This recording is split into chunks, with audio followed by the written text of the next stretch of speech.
Hey everybody, Adam Savage here in my cave.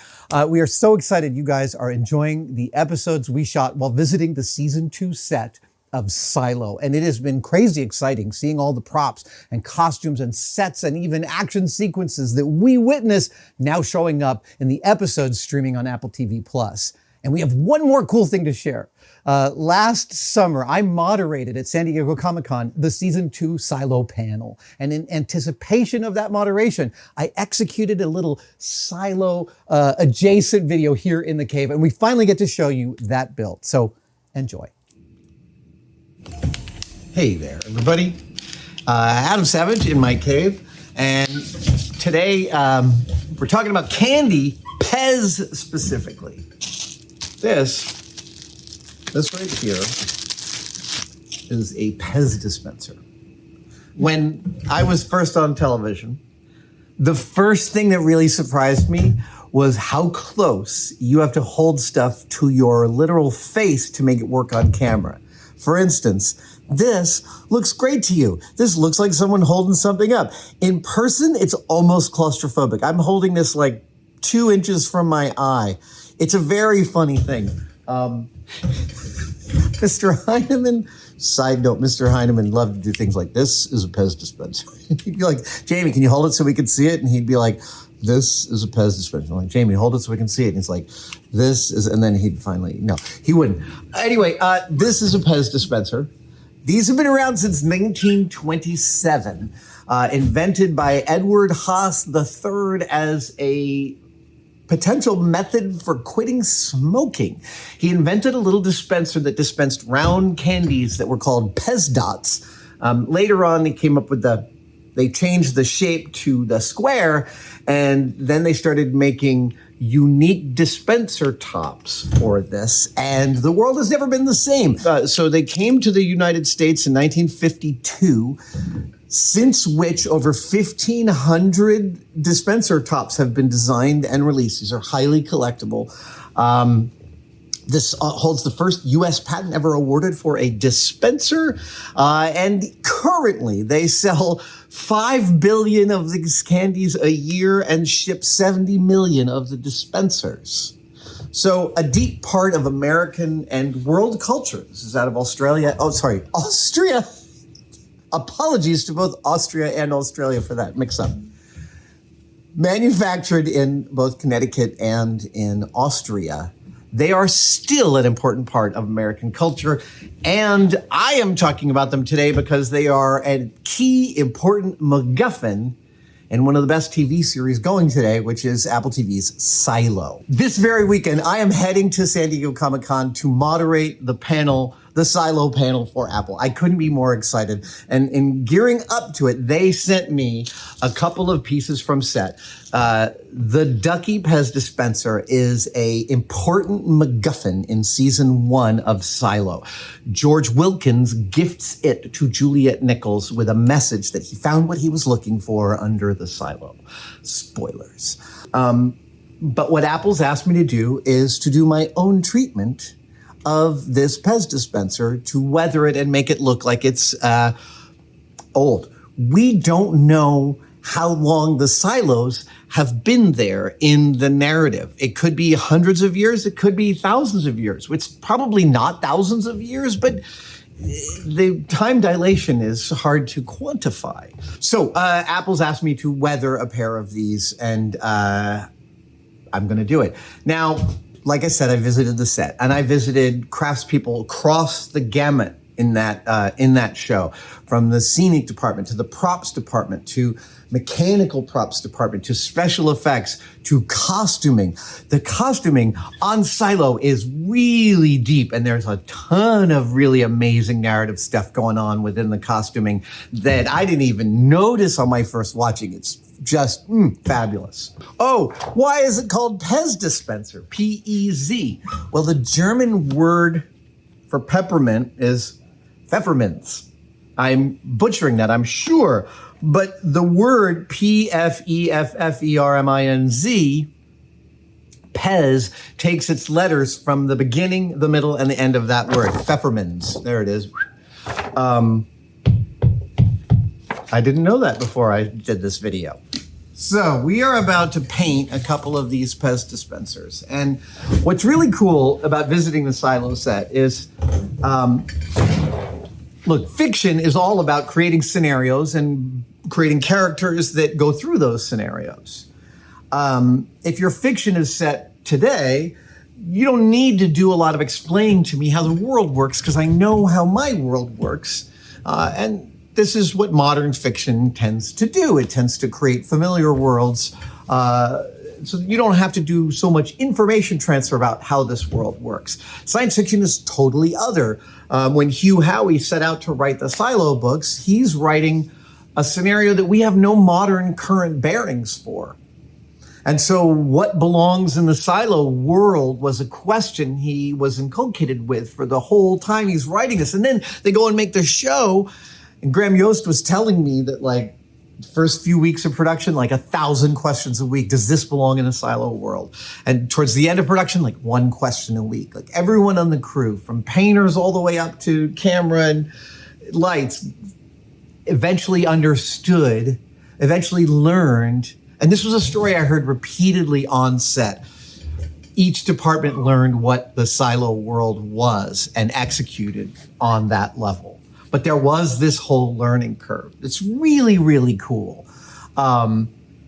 Because when you ask those craftspeople about it, they love telling you how they figured out this part of the Silo world, that part of the Silo world, how they thought through, well, this would have been the way that they did it. Or maybe this is a different approach to that same kind of recycling. I'm painting these two ducks as an exercise in what if I was on that crew executing for them? Now, I don't have a supervisor here. No one's told me. I have some pictures of the ducky from the set, so I'm going off of that.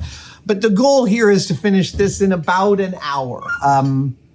It shouldn't take much longer than that, frankly. A good scenic painter should be able to, I don't want any supervisors going out telling a scenic painter, hey, Adam Savage said this should take this much time.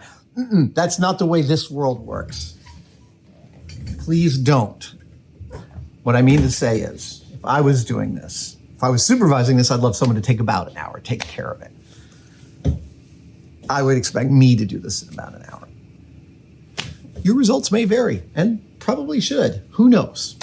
All right. My first pass at weathering this stuff is to think about the accumulation of its wear and its tear. I think of weathering of objects like this as the death by 1,000 cuts. So, like, it was walking around in a pocket for a long time. So the first thing I like to do is come in with some abrasive, like this is a 00 steel wool, I think, and just come in and start to take off the high spots and the shine. And I'll also be taking off some of the paint. You'll be able to see the paint on the beak start to go away. And this is, to me, the very realistic kind of weathering that stuff gets. Is just, you know, the contours slowly become more and more uniform as the stuff in your jacket pocket or in the box of detritus that this is in slowly gets more and more worn over the years. So this is definitely often the first path for weathering a real world object. I'm gonna get rid of not all of the eyes. I think that might be a little, I like the zombie single eye look. It's all right. Okay. I'm gonna do both of these guys here.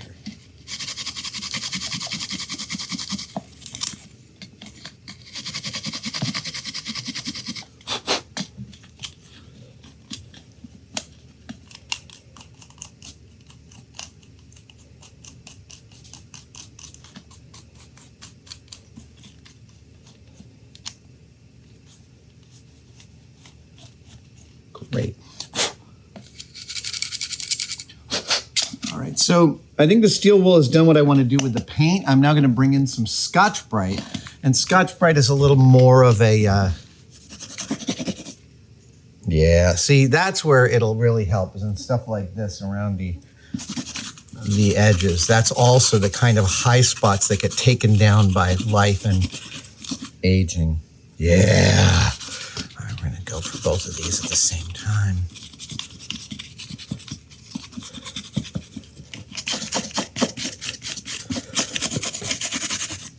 If you don't have this, use the green part of your sponge at home. The sponge, the scrubby part of your standard dish sponge is Scotch-Brite. It's just a less robust or less cutting version than the purple. Also, important to remember that when each of these departments on a show like this are figuring out their methodologies, they're also trying to be efficient for time. It's very easy to weather stuff if you have nothing but time, but like they're processing thousands of objects coming through that are part of the narrative, and they all have to fit in. So some of these techniques have to be very, very efficient in how they add weathering to stuff. Let's get some of this business here.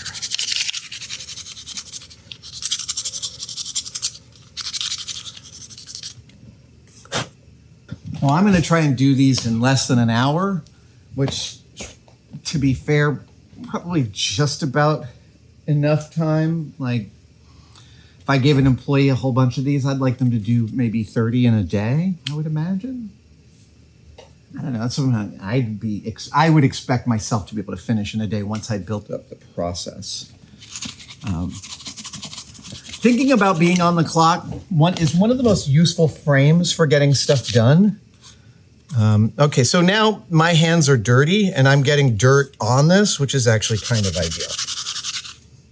And the Scotch-Brite is doing great at both pulling down the Pez logo and softening it, making it look really, really good. And we'll do the same thing here. These are already looking pretty good. Let's go in and start to work on some of the bird's details and soften them up.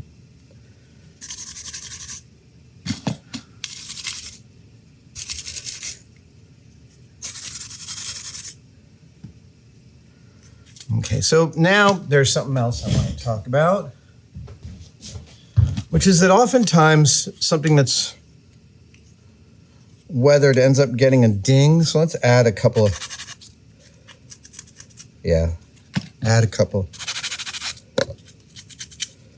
dings here.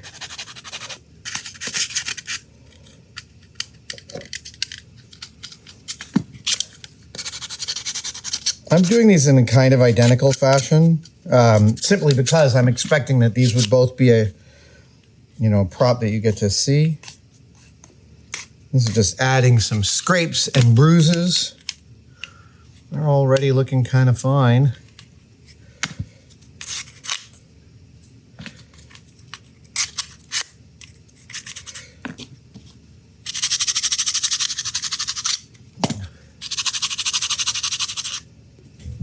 That right there is a great example of the kind of physical weathering that I like to do. And now we're going to do some paint weathering.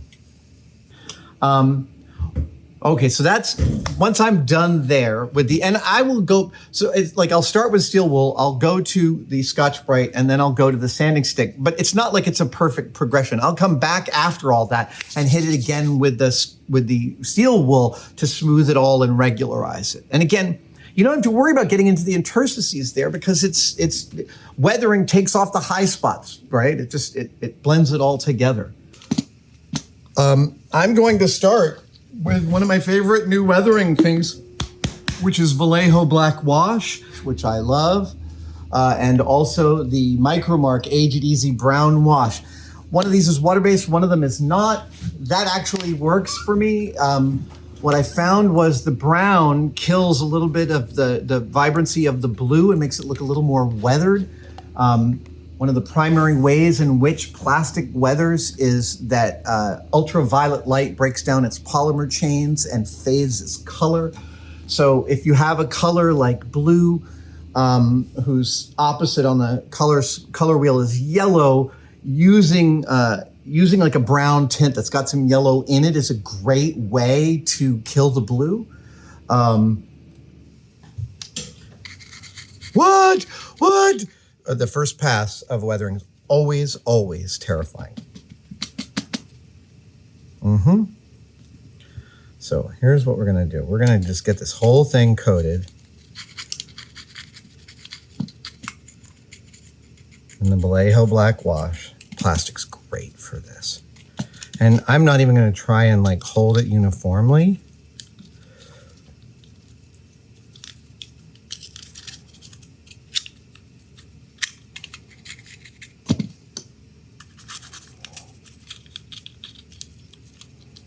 Ooh, yeah. Ooh, doggy. We're making this filthy. I love it.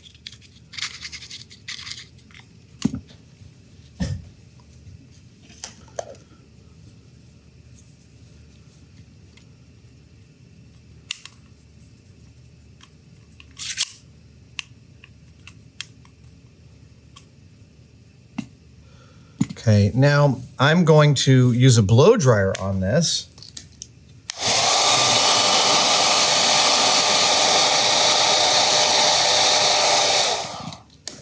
Now, I think these are both way too weathered. I can't quite see them. In the show, the scenic department did the weathering so that the Pez logo really sort of shows up, and that would make sense because the Pez logo is the high spots. So that's what we're gonna do. I'm gonna wash my hands, and we're going to hit these with a little rubbing alcohol and take some of that weathering off.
Oh, wow. The steel wool after the paint does so much to bring it all together. It's great.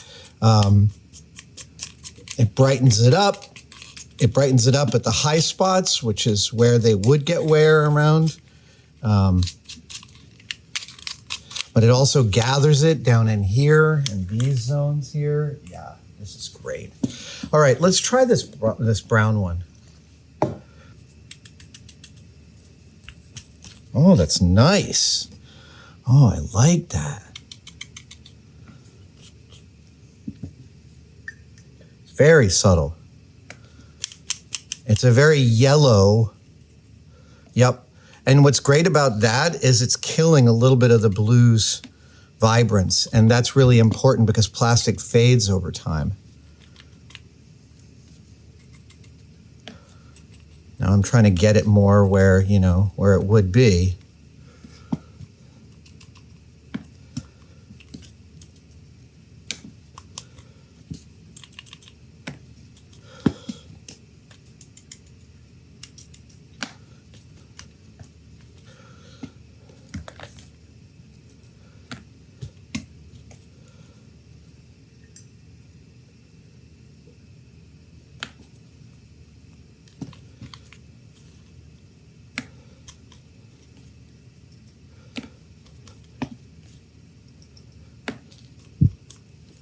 Oh, yeah.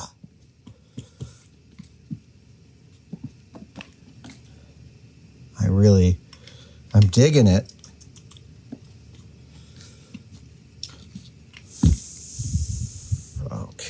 We're going to do one last Vallejo wash around the Pez logos themselves right here, because I think that that needs to be more visible.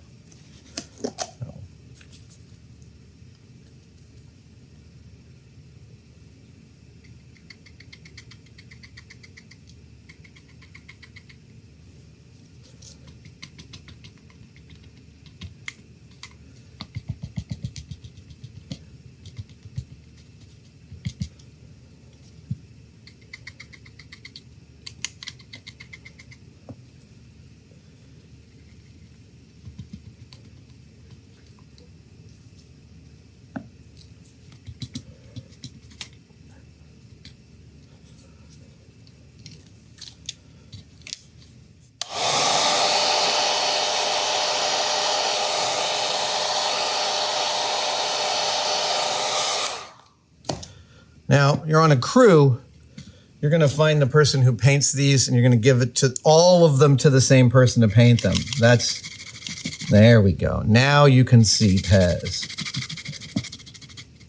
Yeah. Oh, yeah.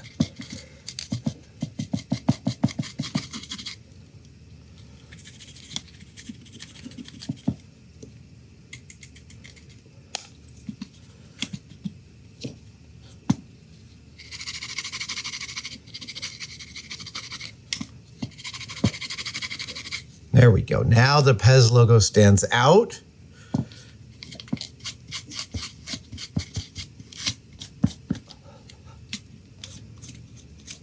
Everything that feels like a brushstroke, you're required to get rid of. But, you know, wherever it doesn't quite look like you've got the right amount of warmth, just go in and add in a slightly different color.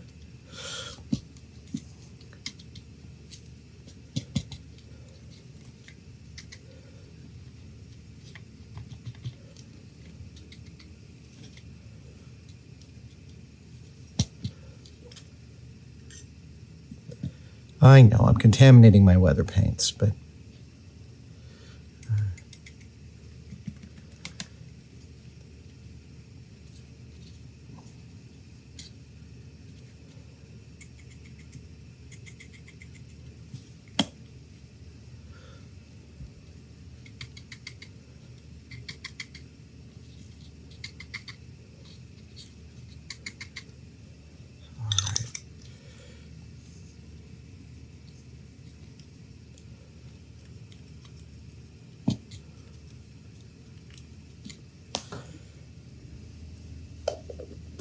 I think we're almost there.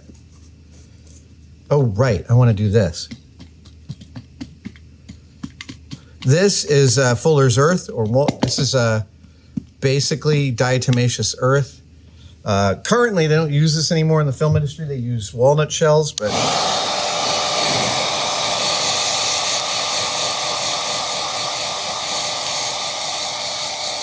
I know it looks way too dirty now, but give me just a sec.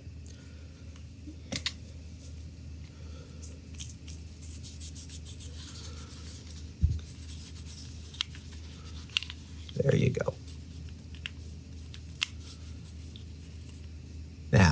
Now that feels like something that's 100 years old.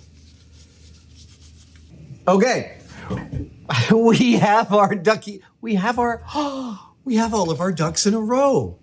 I can't believe that joke just occurred to me.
We hope you enjoyed that. Thanks again to Apple TV Plus for asking me to moderate their Silo panel, for allowing us all on set to shoot the great videos that we were able to execute. And season 2, all the episodes of season 2 are now streaming on Apple TV Plus. Oh, cannot wait for the next season.